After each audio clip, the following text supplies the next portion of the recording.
Thank you BVS Ravi గారు. కోన వెంకట్ గారిని మాట్లాడాల్సిందిగా కోరుకున్నాం. క్షమించాలి ఇంతసేపు మిమ్మల్ని నుంచి పెట్టినందుకు. అంటే వీళ్ళందరి కష్టం, వీళ్ళందరి భావోద్వేగం చూస్తుంటే ఎంతసేపు చూసి వింటూ ఉండాలనిపించింది. అసలు నేను ఈ ఫంక్షన్ రావడం కారణం వేణు. ఈ ఫంక్షన్కి రప్పించింది రాజు వెడ్స్ రాంబాయ్. అఖిల్ ఒక కానిస్టేబుల్ కొడుకు మెగాస్టార్ అయ్యాడు, ఒక కానిస్టేబుల్ కొడుకు పవర్ స్టార్ అయ్యాడు, మళ్ళీ ఒక్కొక్క కానిస్టేబుల్ కొడుకుగా నువ్వు ఇంకా పెద్ద అంత హైట్స్కి వెళ్ళాలని మనస్ఫూర్తిగా కోరుకుంటున్నా.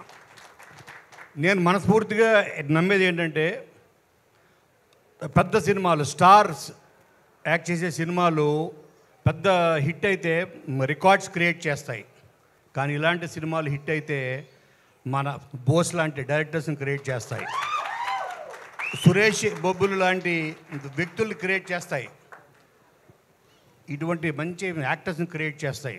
రికార్డ్స్ కాదు. వీళ్ళ వల్ల యాక్చువల్గా నిజం చెప్పాలంటే పెద్ద సినిమాల కన్నా ఇలాంటి సినిమాలు, మీనింగ్ఫుల్ సినిమాలు, కంటెంట్ ఉన్న సినిమాలు ఇవి వాడితే థియేటర్స్కి డోకా ఉండదు. థియేటర్స్ అన్నీ కళ్యాణ మండపాలుగా మారిపోయే దుస్థితి ఉండదు ఈ రెండు రాష్ట్రాలకి. ఈ సినిమాల్ని బతికిస్తున్న సినిమా రాజు వెడ్స్ రాంబాయ్. ఇలాంటి సినిమాలు ఒక మరాఠీ ఇండస్ట్రీకి సైరత్ అనే సినిమా ఉంటే తెలుగు ఇండస్ట్రీకి రాజు వెడ్స్ రాంబాయ్, నో డౌట్. అది నేను గర్వంగా చెప్తున్నా.